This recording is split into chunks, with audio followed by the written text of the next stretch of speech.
at one point in my career, I would have gotten an email like that and I would have thought, oh my God, I'm doing a really bad job of showing who I am and what I do. But it's not the case anymore. People are not reading anything.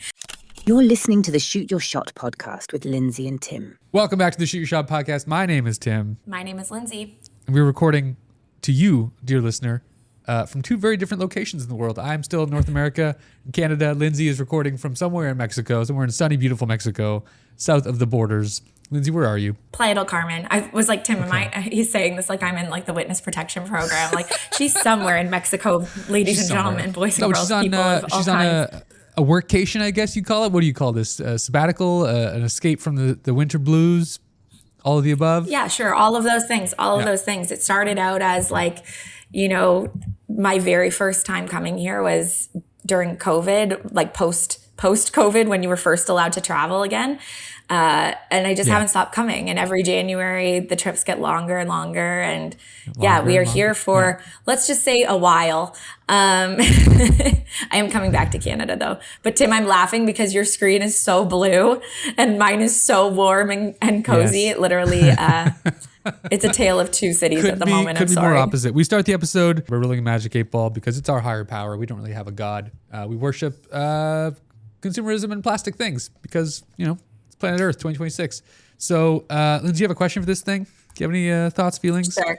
Yes or no? Absolutely. Will Tim come and visit us in Playa del Carmen before we leave? Do you hear that, 8 ball?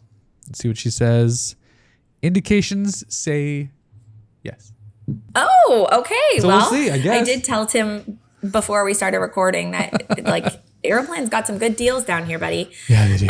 Today we are talking marketing and consumer trends. Yes. There is this large conversation that happens every single year. It never stops. Every year in the photography, wedding industry, we say, is this thing on? Is marketing dead? Are we still doing this? Are we broken? Yeah. Are we still doing this thing?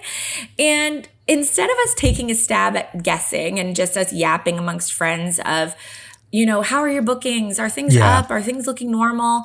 The conversation I have with every vendor, every wedding vendor this time of year is like, how's bookings? What's going on? What's new? What are you excited about? But how are bookings? Are you also feeling this? How's your year looking? Yes. Yeah. Everybody's wondering, are we all feeling the same way? Yeah. How are you doing marketing wise? If somebody seems to be killing it, like you always want to know, what are you doing? How is it working for you? Yeah.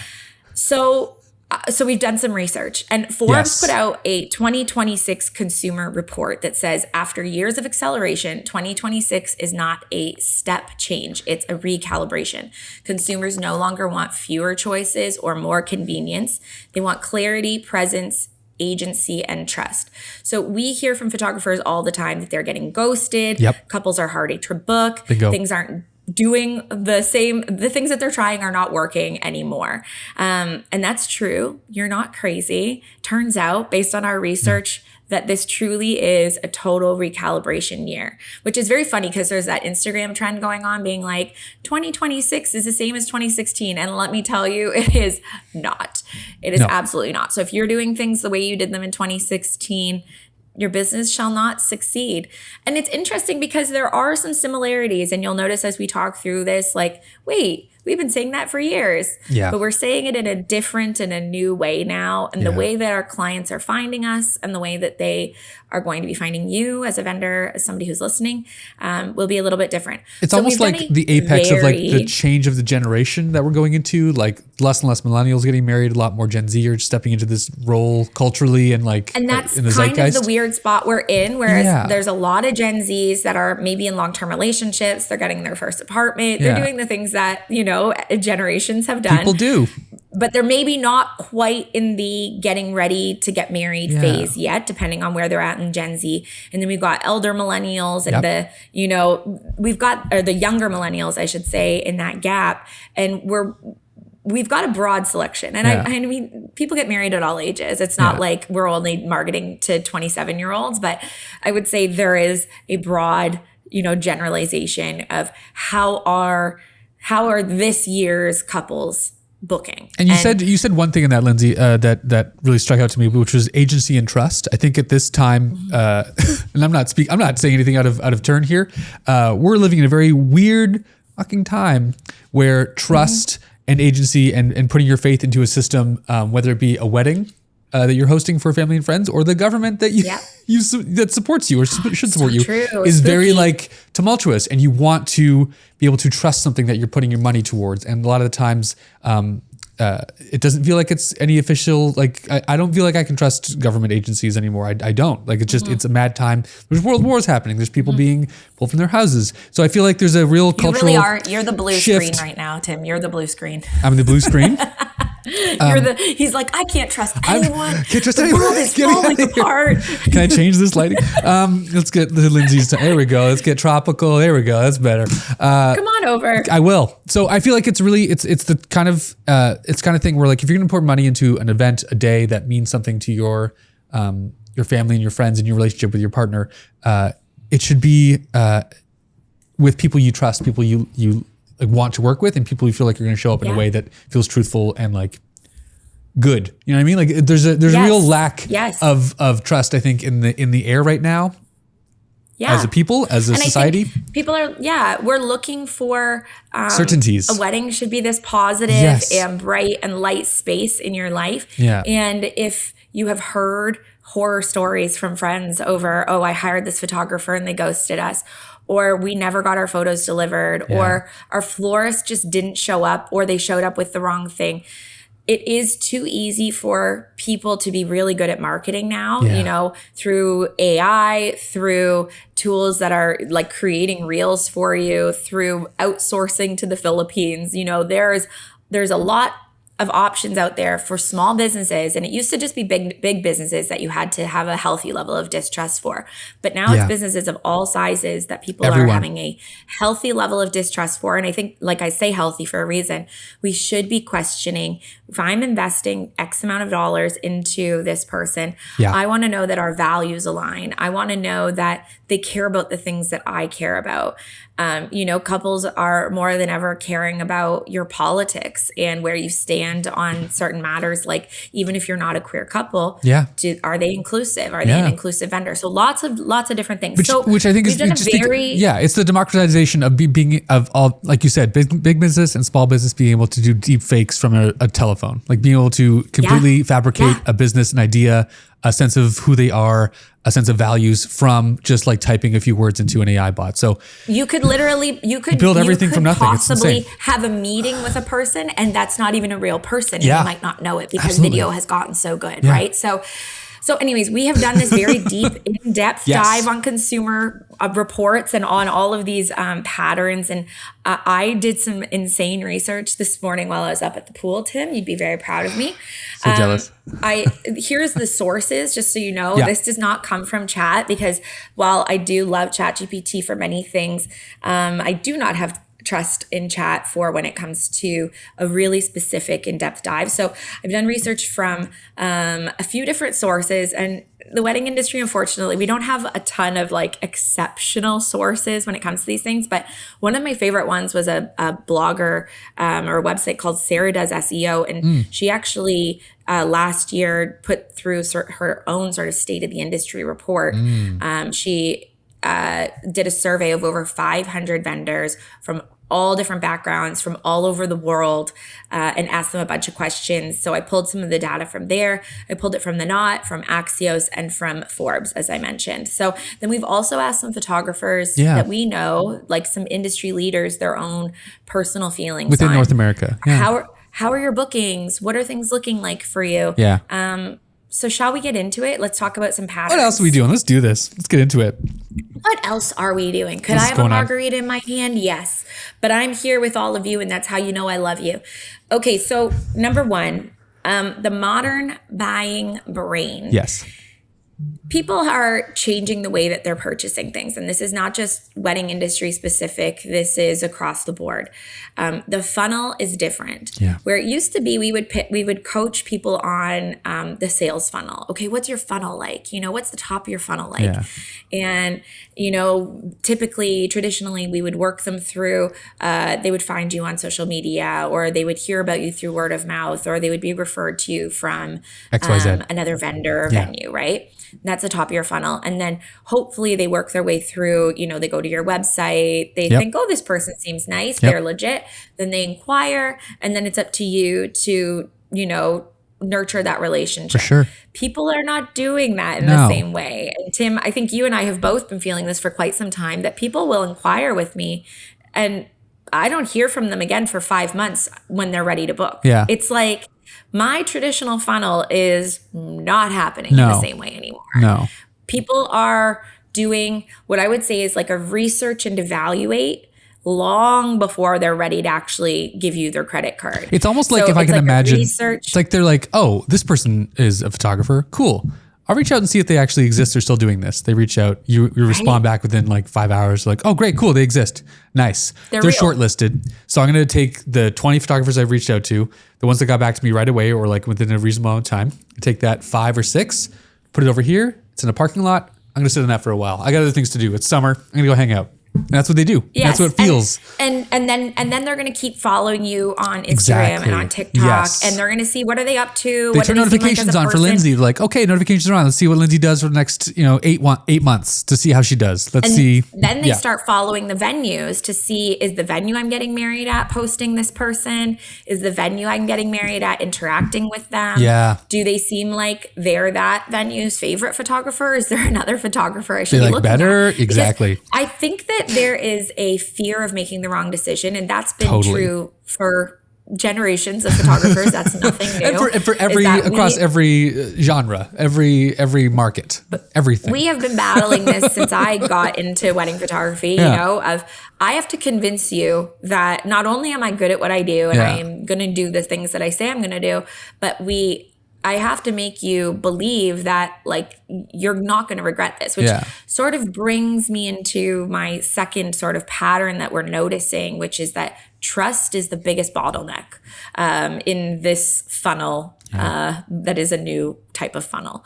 Funnels, the biggest bottleneck buckets. is What would you? Is it not? It's not one funnel. It feels like it's many different funnels. It feels like a habit funnels. trail of leads. a funai. Yeah, funnel. So people are having a harder time Yeah. determining what is real and what is not, right? And Fair. who is a real person and who is not. Yes. And so if they look at your website and it looks outdated, immediately a negative column, right? If they hear nothing from other people about you, they're like, oh, that's kind of odd. But Yeah. if they hear from their friends, oh, so-and-so used them, they were awesome. That's a good, tick in your category. Again, same thing that's sort of always been, but it's harder to gain people's trust now.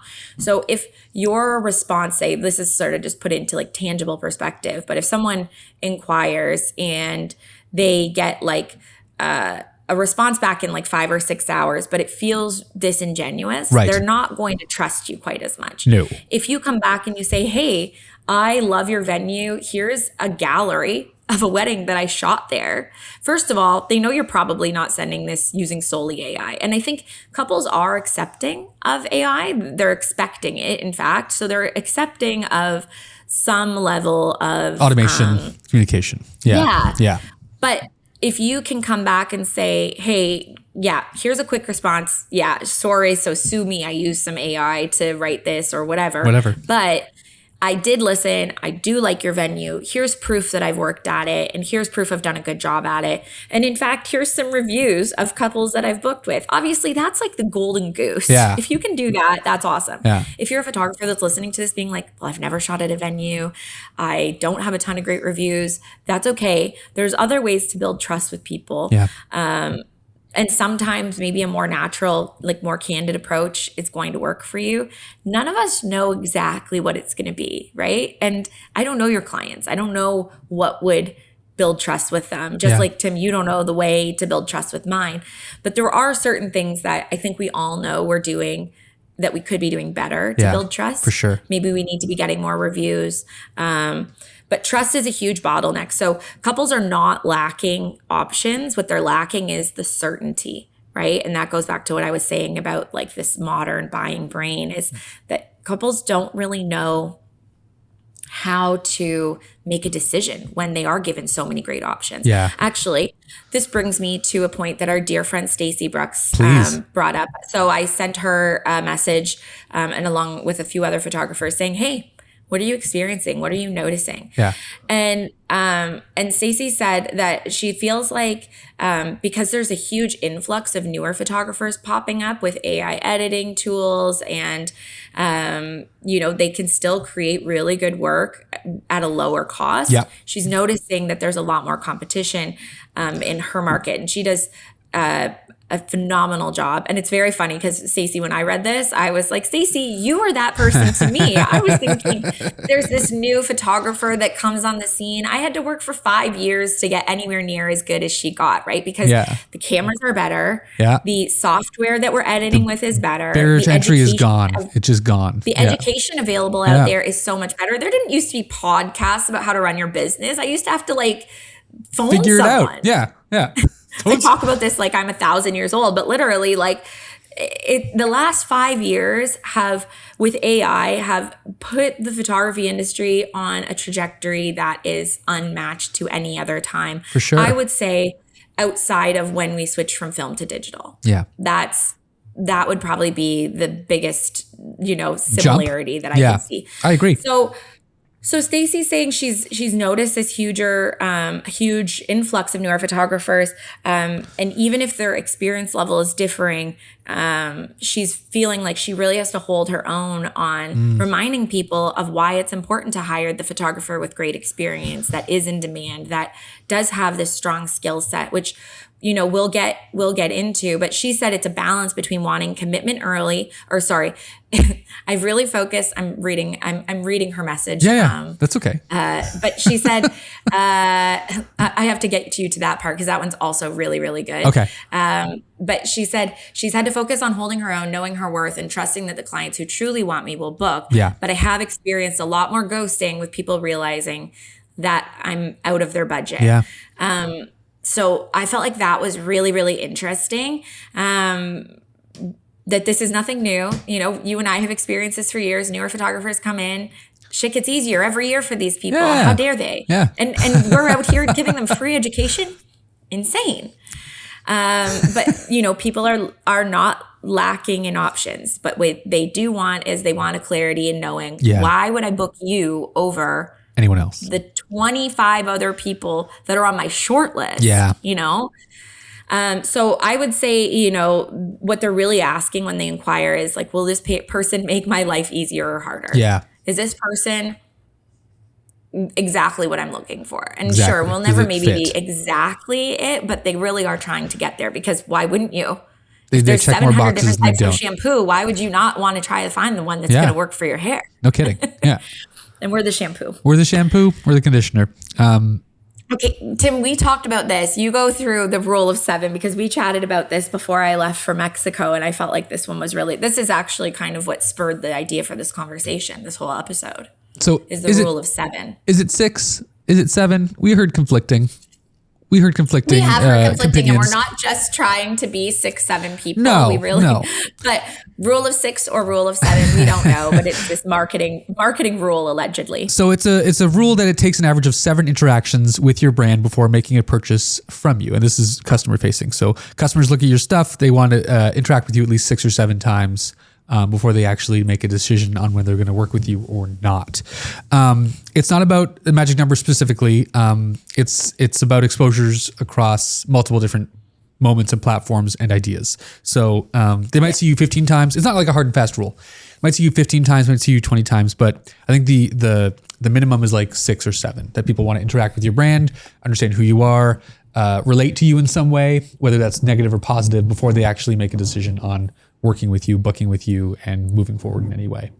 And I have to assume that number, is going to change the more expensive and the more friction there is between them giving you money. If that makes sense.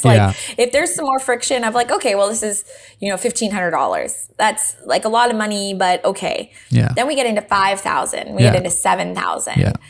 There's more friction there. So perhaps it's going to take a little bit more interaction for that person to really feel like, yes, This is it.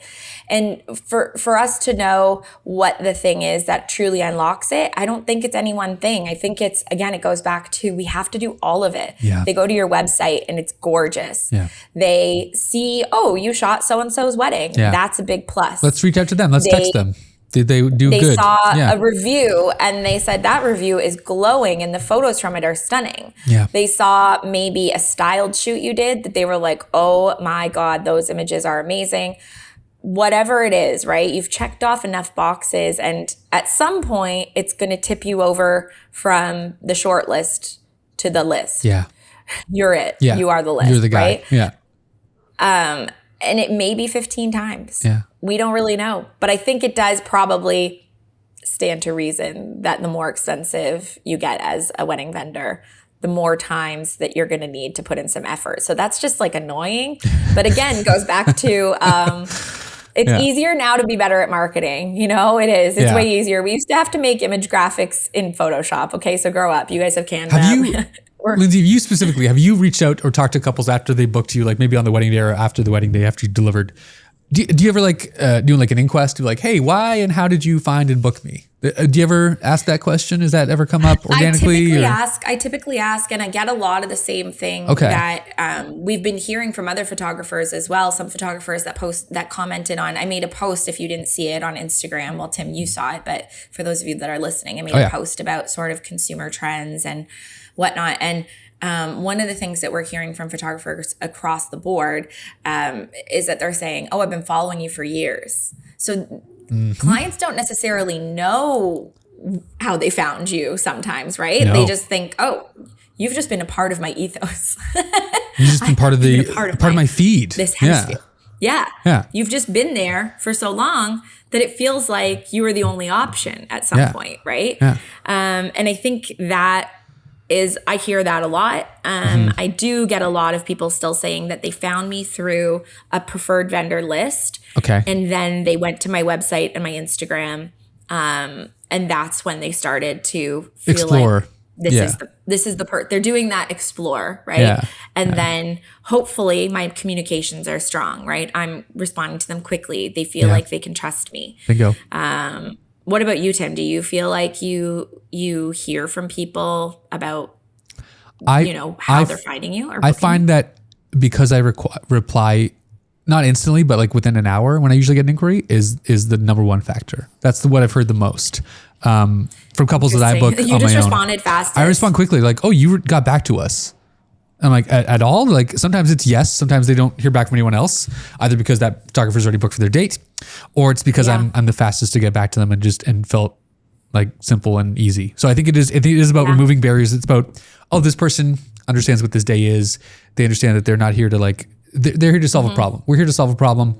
We're here to not be a nightmare. And that's sometimes enough for some people. I think that just is my couple. That's like my vibe. Like, oh, they're chill. Yeah, they're chill. You chill? You be chill? Cool. Good. An interesting thing about that, Tim, is that I think so many people reach out. Like I've been getting a lot of inquiries of people reaching out and they don't even open the email. Yeah.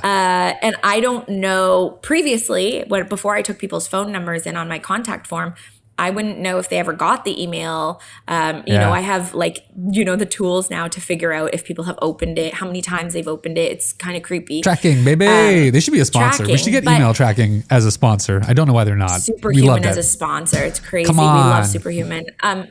But if you can have that access to see that they have opened it or not opened it, that gives you a lot more information. But prior to that, I wouldn't necessarily know why. One of the things I find really interesting is the number of people that emails go to their spam folders, because even if there's nothing wrong with their email address or my email address, it's still a new email address coming into their inbox with a PDF and links attached and stuff. So like Gmail and Hotmail is going to automatically kick it out. But then add into that so many of our couples set up new email addresses for it's their Karen wedding. and Graham at wedding or wedding at gmail.com. And that new email filter, that new URL that they set up through Gmail, it wants to make the experience good for you. So it's going to block email addresses it thinks are fraudulent or phishing or spammy. Yeah, absolutely. And it's so funny because I even had a girl inquire last week and she gave me the wrong email address because it was a new one.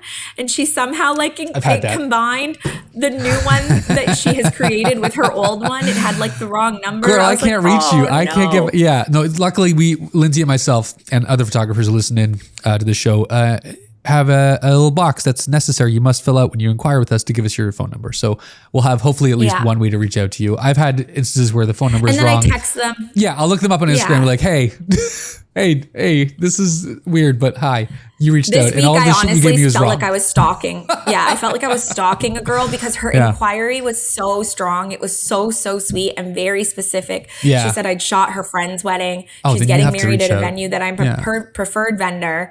She lives in Australia.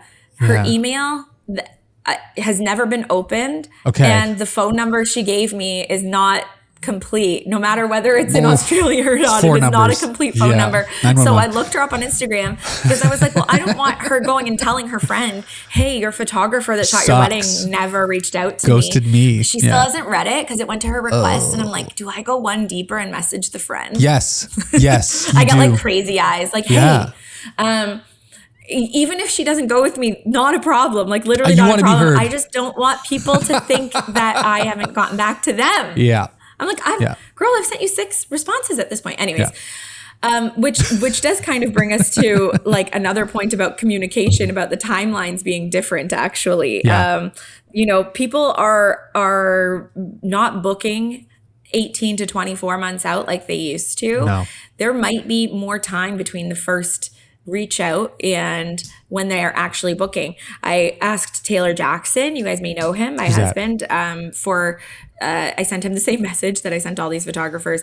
And Taylor was saying he's seeing people book 6 to 12 months out rather than 12 to 18, which I am also feeling the same. Yeah. And one of the things that he said I felt like was very accurate for how I'm experiencing things also. He said, most couples will have a call, then disappear for 5 months, then email and want to book. Yeah. And when they send that 5-month email, it's usually a 5-hour send me the invoice. Let's do this. Yeah. To when they want to pay for their bill. Yeah. Which I find really, really interesting because it used to be again, a more traditional funnel. People would reach out, they're ready to pay, they have money. Yeah. They're not over leveraged, whatever. No. And they're ready and willing to book. Yeah. Now, people are getting engaged and maybe enjoying that phase a little bit longer. Yeah. They are trying to part of me thinks, and I don't know, it's hard for me to figure out why this is, but I think one of the reasons is we are getting away from the more conservative and traditional model of couples not living together before they get married, which that's been happening for decades. That's not new. Yeah. But couples are not fearful of buying a house together before they get married and stuff. So they have different priorities financially than investing what we believe to be the average of 30 to 40,000 US on a wedding is the average, which obviously there's going to be weddings that are high that are bringing that number way up and weddings that are low that are bringing that number way down. Bingo. But I would say my average couple is probably spending about 70,000 Canadian, which is about 40,000 US, I think. Yeah, 70 to 80. That's my average, right? Again, with many weddings going well and above 6 figures, and lots that are doing lower, plenty that are doing lower. Yeah. So that changes up the timeline a little bit when we're looking at couples that are wanting this authentic experience. They want to really trust the person that they're hiring, which can be a double-edged sword, I think, from a perspective of spending money and saving money, because every year prices go up for everyone. I mean, most of us in the wedding industry raise their prices every year. And if you're waiting an extra 6 months to book, chances are the prices you looked at in the beginning, another 2, 3, 4%, depending on what they're raising their prices at. So I get the idea of wanting to save until you have the money and then hitting execute, hitting, send, let's do this, pay. But I wonder if that will even out and level out as people start to realize their friends tell them oh, you should book them soon because their prices will go up, or maybe that's a communication thing we need to work on, Yeah. Yeah. Which also brings me to my sort of next thing that Taylor said, which is that he's getting more couples interested in payment plans Yeah. instead of being able to put 50% down. They're Right. not necessarily able to do that, or they have a trust issue or whatever. But I've also had more people that are, I don't get a lot of people asking for a payment plan, but if I throw it out there, if I can sense there's some hesitation, or Yeah. they say, we'll reach out to you next month.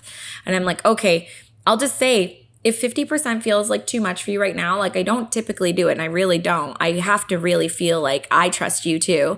Yeah. But I'll break up the first 50% at least. So it's To 25, 25% now, yeah. and then 25 in 3 or 4 Are you weeks still or something. doing Like, I'm not 50, doing 50? crazy, but Is that still your standard, 50-50? I'm still doing 50% Okay. now and 50% later. What about you? Have I'm you mixed it up? 30-70. 30-70. Yeah. Oh, interesting. Oh, yeah, because you get paid more closer to, which is nice. It's a nice, day but also if somebody cancels their wedding. Once my base price went above like $3,500, I was like, I feel like I should make this more 30. And I think, who was it? I think it was Cloud9. I think it was Kelsey from Cloud9. Correct me if I'm wrong. She does like 20% to book. Some people just do like $1,500, and then, right? Yeah, So they they'll do like a base, like flat fee of $1,000 $1,500, yeah. non-refundable deposit, and then they go from there. Yeah, I still like to give them flexibility. I don't think there's a wrong answer, but I No. do think that there is. 1 year I had 6 weddings cancel out of 65 weddings. Wow. So there is Okay. a fear for me for sure. Yeah.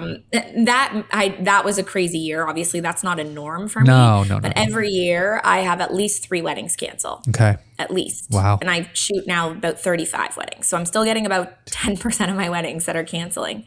So you want to which make is sure a that lot. number makes sense That's for you. not a small amount of money. No. And especially if, like you said, I book these people 2 years out Yeah. at my rate from 2023, and I hold that date for you. And then maybe they broke up a year ago and they just didn't tell me. I had a guy not tell me that he had canceled his wedding until the weekend before his wedding. No. That's when I changed my contract to say that if you cancel your wedding and you do not tell me, that the entire balance is owed. Up to like because what he time? didn't tell me until the balance was owed. What time? What's the grace period you give them until like it's owed, till it's due? Well, the contract says within a reasonable amount of time, which is perfect. absolutely not coverable by any sort of legal standard.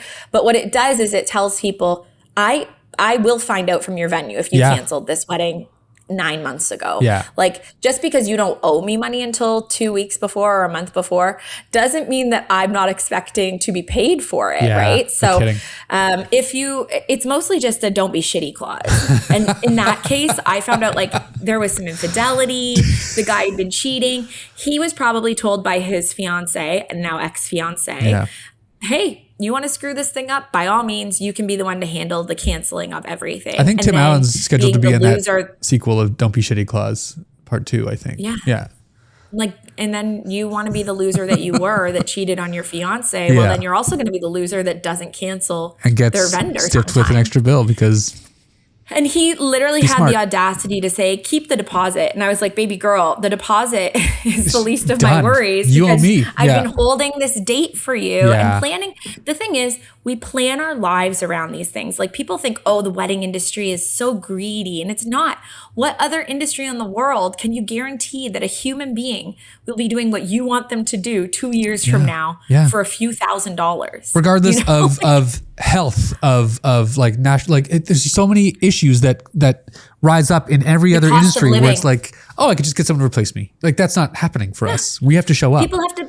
We have to we have care. to plan. We plan. Like, our families. Are you Yes. gonna have a baby? Oh, maybe yes or no. I've got a wedding that day. So I'll probably have to not. wait. Like, Yeah. it's Yeah. we are not talking about small things No. here, right? So, yeah. Well, this is an absolute. I digress. But yeah, I just think when it comes to payment plans and the timing of things, I think some flexibility is required, and maybe this is a learning for us to make it more clear on our websites. Yeah.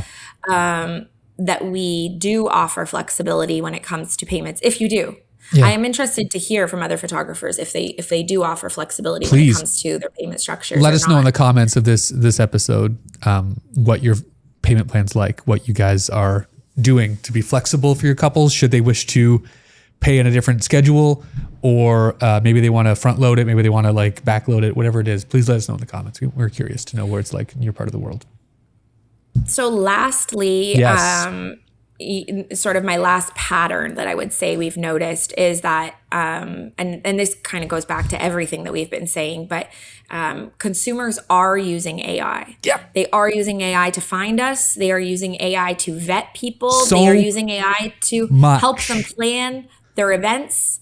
They are using AI for literally everything. My favorite / least favorite, if we want to get into like some takes here, is people who inquire using AI that they've copy and pasted, maybe replaced my name with whoever they're applying to anyone else. Painful. They open with, "We love your style." And then 3 bullet points down after several dashes of like words no one uses, they'd say, "How you define your style?" I'm like, "You just said you love my style. You just told me in the opening sentence that you love everything Literally I do. in the opening And now you're sentence. asking what it is I do. You're asking how do I fit into this market? You just told me you love the way I fit into the market. Now you're asking me because you don't read, because you're using AI slop." They inquire on my website using the tool that allows them to select a package. Yes. And then they say, what is included What's your in each pricing look like? I'm package? like, you kidding? Did you? Like, no, absolutely not. It's so weird. I can't come to your house and inject you with B12 and all the information you need. That's not how this works. You need to use your brain a little bit. Just a tiny bit. And Please. I'm fully in respect of people doing a short list and finding, Yeah. the workarounds to why reinvent the wheel. We're already here. But don't front load it and use give everyone the AI tools. Yeah. But please use your noggin a tiny bit so that I'm aware Reach that out. you actually. I just wish there was read more my honesty in website. AI. You There's know more what I mean? honesty of like, "Hey, AI, I'm doing a cursory glance of these 40 photographers to see who's going to reach Yeah. back out." Send them something like, "Hey, do you exist? Oh, you have someone coming to the door? Hola, ¿cómo está?" Yeah. It's okay. Can you come back? It's okay. It's okay. No, gracias. Room cleaning? House cleaning? What's going on? I forgot when the guy came in to fix this wall Yeah, here. yeah. I forgot to put the Do not back on. disturb? So the guy Yeah. came. The guy came in to fill my fridge. Oh, That's nice. very funny. What's in your fridge right now? Some Coca Light, Oh, some Coronas, very nice. some agua frescas. Ah, sí. Sí. I loved that for everybody. Sorry, Tim. No, that's I was great. like I love hearing it. the knocking, and I'm I like, heard it is he too. I'm gonna like, just oh, come? is he coming? Is he coming? Is he gonna come? I wish that did. there was a way that people could inquire honestly and not just like, 'cause these are questions that they ask when we get further into the relationship, further into the discovery period of like, "Hey, we're looking at you seriously. Let's chat about style. Let's chat about deliverables. Let's chat about what the day looks like." And they ask that in the initial inquiry. That should just be like, "Hey, do you exist? Are you available?" That's what all it should be. available? That's all it should Whatever, be. right? Yeah. And then they shortlist you from there. Instead of like giving me a homework assignment to literally copy and paste from my website and put it into an email because you didn't have the energy to read it because you're emailing 40 I people. had And I get that there's the a worst thing- fatigue, there's an ocean of vendors out there and you want to make it easier just by narrowing it down, but don't, there's a respectful way to ask and inquire that doesn't feel like I have to do a shit ton of copying and pasting. Well, homework. that worst inquiry, I think you and I both got Yeah. a few weeks ago, Yeah. which was like essentially a homework assignment. Dude. And I was like, I'm going to put this into chat and tell it to respond with my answers. You guys, you want to go? We can have both of our AI bots speak to each other. Put the 2 phones This to each man other and let them chat. Probably Yeah. sent 12 to 15 questions that are all readily available on my website Like front if you page. looked at them. Yeah. Or if 2 we clicks. just had a human conversation, that I'm not really willing to do this kind of legwork for an initial inquiry. Honestly, No, I'm not. that's it. And maybe it put me off of his short list because I wasn't willing to do it. But I came back and I was like, wow, very thorough of you.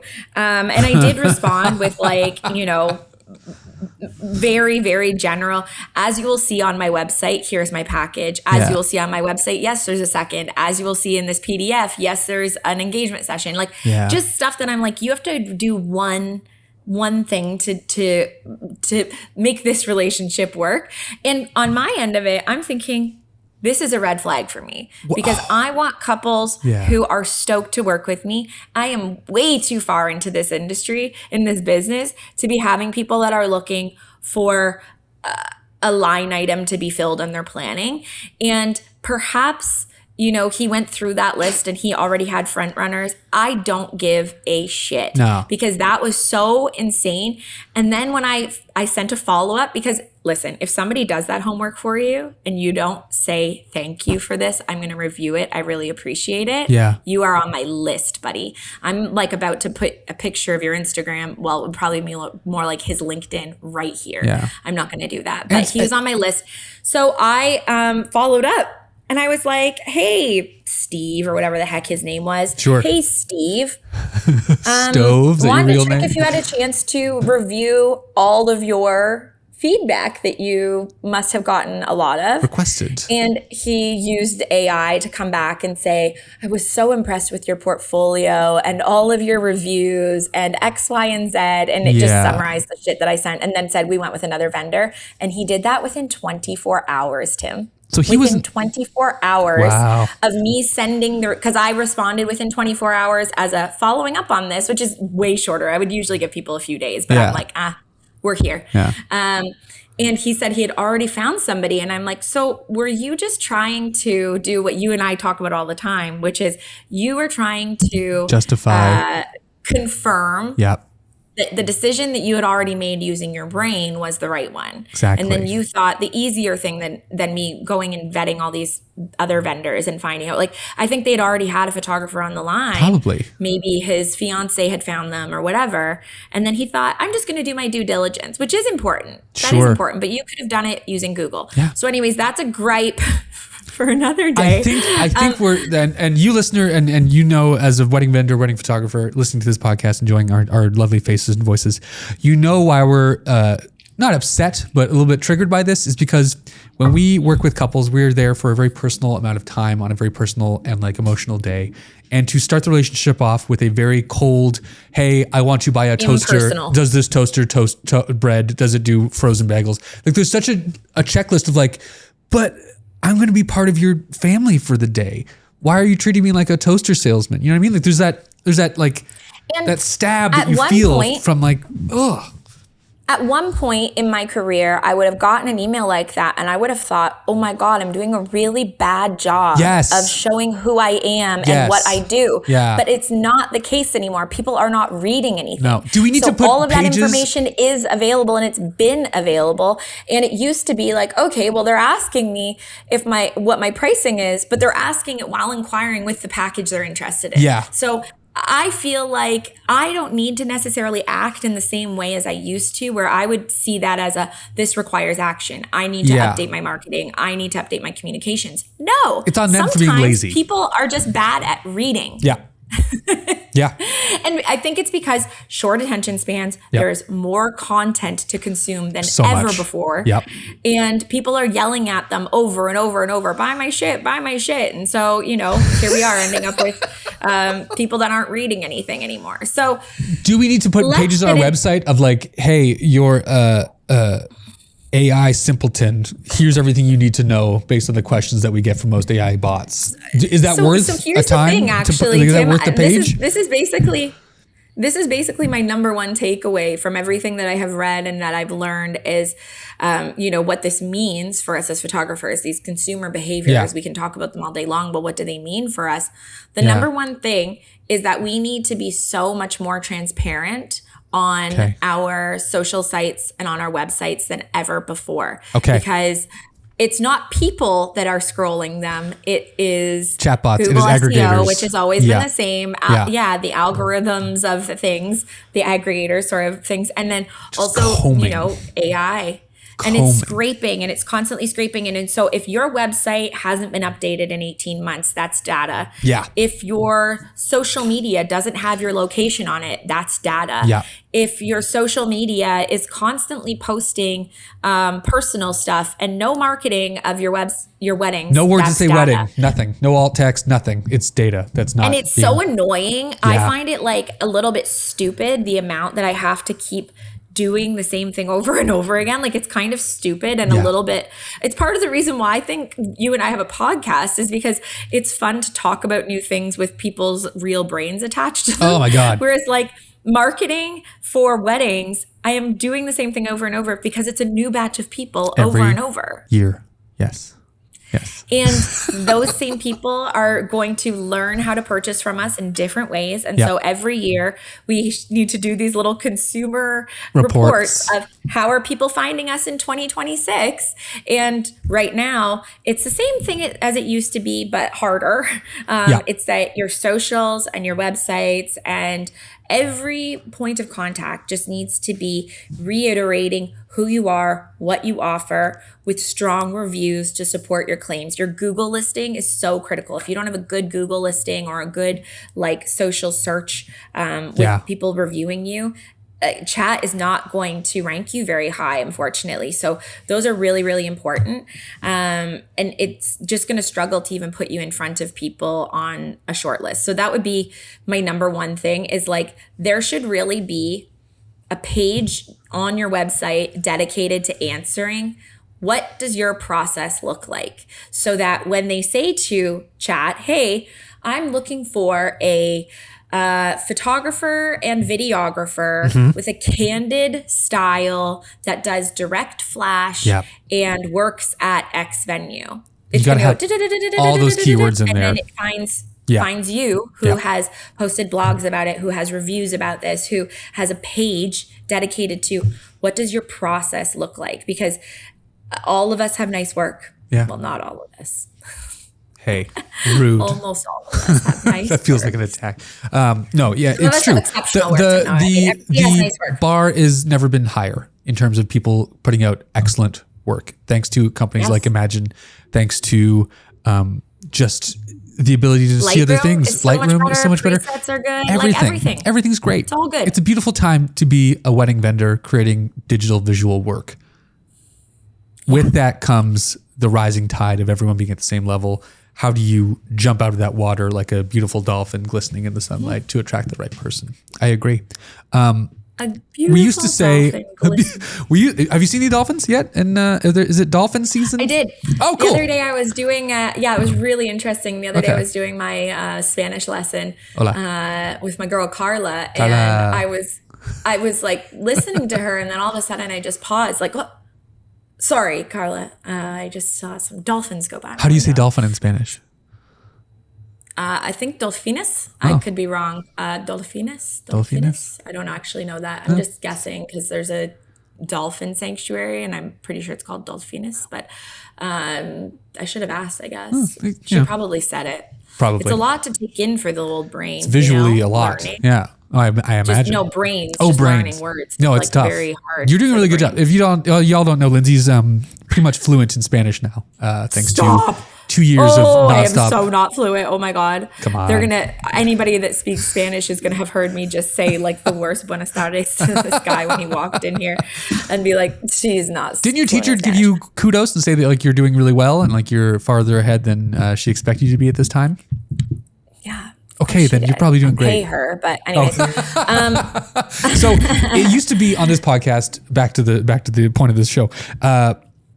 Amazing, you saw a dolphin, by the way. That's I'm very jealous. That's awesome. Gracias. De nada. We used to say to each other, we should just try harder. And we would say that every couple months when we're like, nothing's coming in. We should just try harder. To the point where like you'd post more, you'd write a blog, you'd update something on your website, you do a little social media push, and you get a couple of things. Try a couple of things. I think that no longer can be a thing we can lean on as marketers, as people trying to promote our business. Well, we can, Tim. We can try harder, but unfortunately, I think it can't be a one-off. Big brain energy first. It requires, I think, more consistency. I think it requires, and which is something we also have been saying for a while. But again, easier said than done. I work with Jeff Mack. He's a wedding officiant. We've had him on the show before. He's a wedding officiant based in Kitchener-Waterloo. He has his own charity organization. He can create other They've got to know by now, Tim. And if they don't, it's fine. You guys aren't in the wrong spot. We talk about this guy we do behind the scenes YouTube content for training officiants how to be better at their job and like how to just generally be a better marketer and wedding vendor in this space with the wedding as the backdrop. So Jeff and I will go to a venue. He'll be doing a wedding that day. We'll show up a couple hours beforehand. We'll talk about some points on camera. He'll talk on camera. I'll record it. And then we'll do some BTS of the actual ceremony, which is his bread and butter. That's his niche. That's what he does.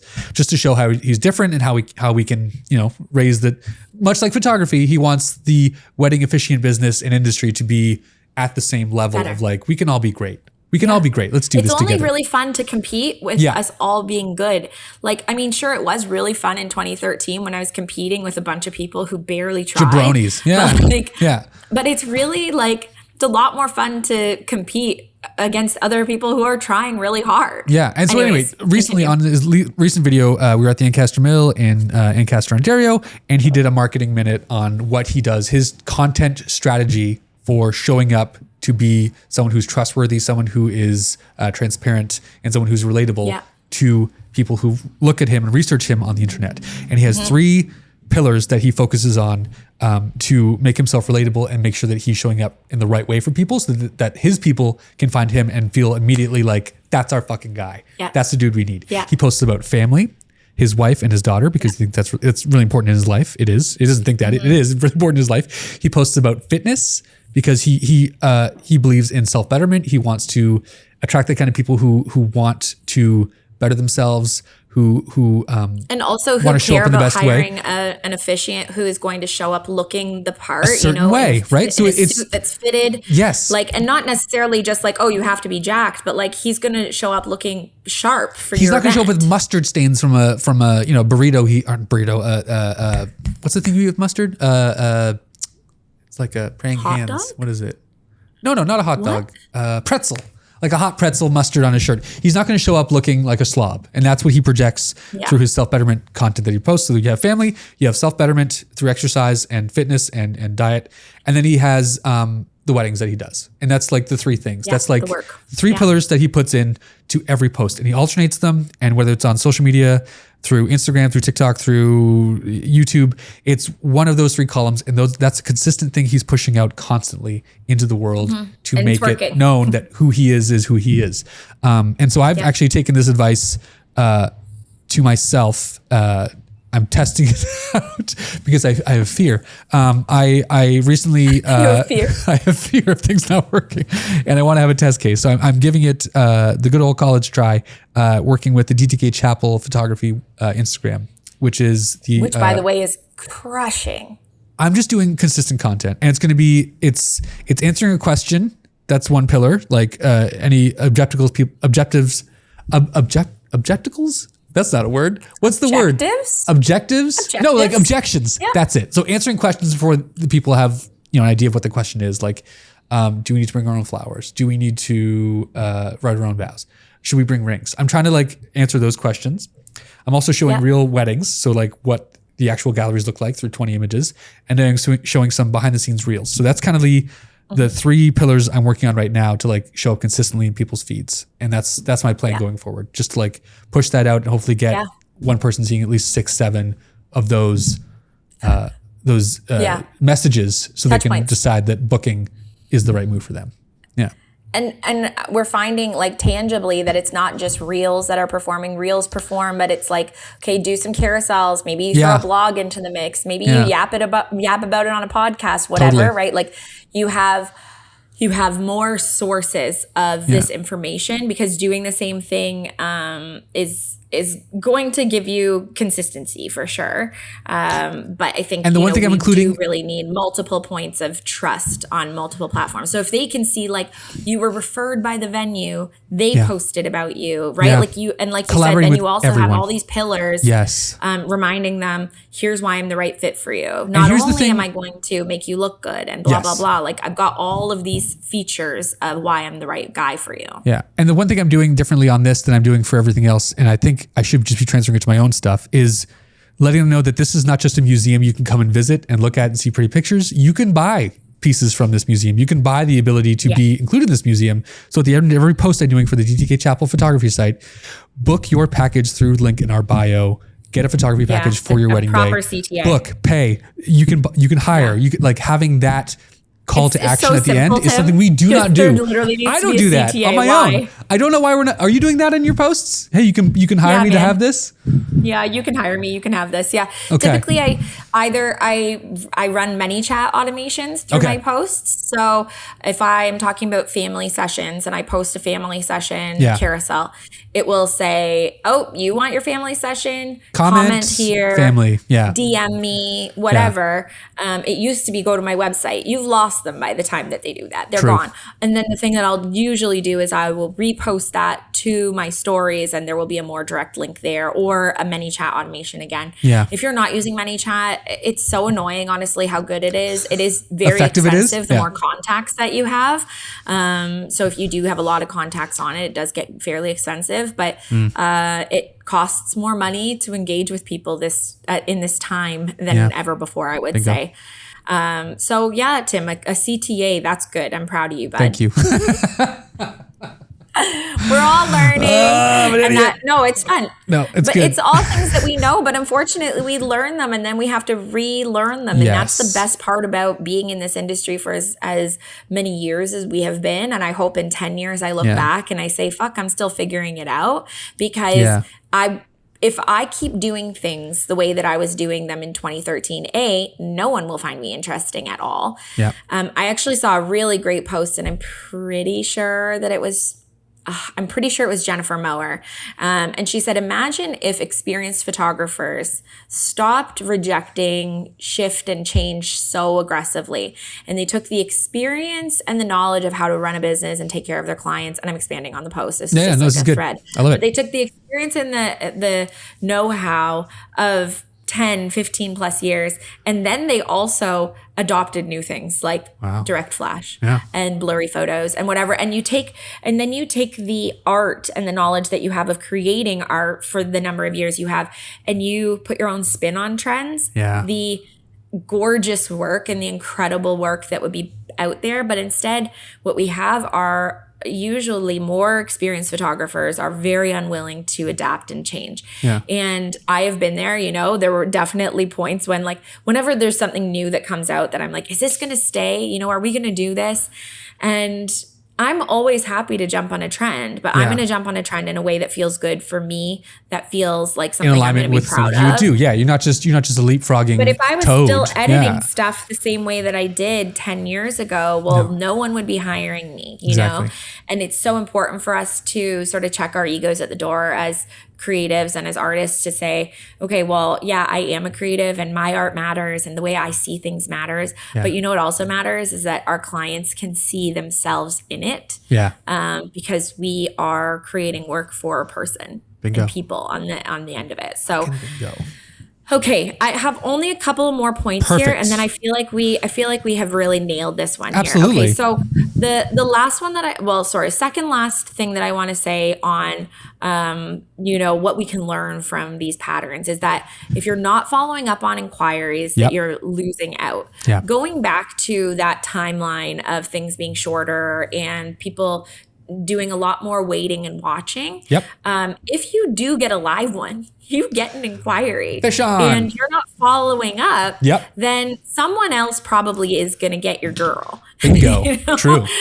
Someone else is going to respond to her, him, them more quickly than you did when they're actually ready to book. Yeah. So say somebody reaches out to you in December and January are really, really busy times for inquiries. But what they're not is a busy time for bookings. I find a lot of people are doing a lot of kicking the tires, just checking things out over here. Yep. They've got maxed out credit cards from Christmas, but they have a little bit of time on their hands. They just started a new habit. They're just like, I'm on the treadmill every day. I'm on the Peloton every day. I don't have time to And so they're reaching out to vendors. Yeah. But then they're trying to be a little bit more reasonable, and maybe they don't even have the venue booked yet, or they just booked the venue and that's a big chunk of money. And so they're just seeing what's out there. At the same time, photographers are putting out so much content and they want to see what's available. And you know why photographers are putting out content? Because they just finished the wrap of all the editing they've done for the last year. They're like, I can start posting again guilt-free. But we also have time right now throw everything I've done the like, last 6 months. Yeah.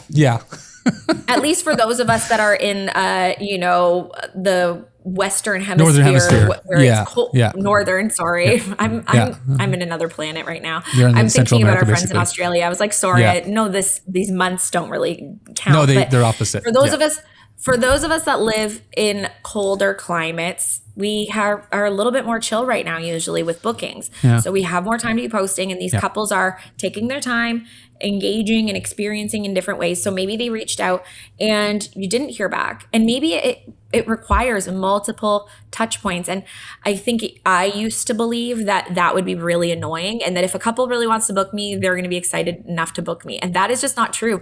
I probably booked 3 weddings last year that were people that I don't know that they would have booked me if I hadn't followed up, truthfully, because I sent follow-ups and they were like, oh my gosh, thank you so much. This has been on our list. And perhaps by the time they actually got around to it, I would be booked doing something else, or I would have made family plans, or something else would have happened by then, right? And so those follow-ups matter so much. Once you've gotten someone's attention enough to have them actually do a reach out, you have to do your best to build on that relationship. Yeah. And for me, the follow-up doesn't always have to say, have you booked your photographer yet? Sometimes it is. Sometimes it's that aggressive. And sometimes it's just want to check in on how your plans are coming along. Yeah. Like, I just shot at this venue again. Here's a blog I did on your venue. Have you booked any vendors recently? Are you looking for anybody else? Obviously, I just want to let you know I'm still available for your date if you are still interested. And if you're not interested, or you've already booked somebody, just let me know and I'll take you out of my queue. And typically that gives them the opportunity to say, hey, really appreciate this. We're not interested. Or actually we did want to book a call. And those follow-ups are really important, which brings me to my last and final point, which is if you are not tracking in some way, shape, or form your inquiries and conversions. Even if it's just putting their names on a calendar, just inquiry in this date. That's the simplest way to do it.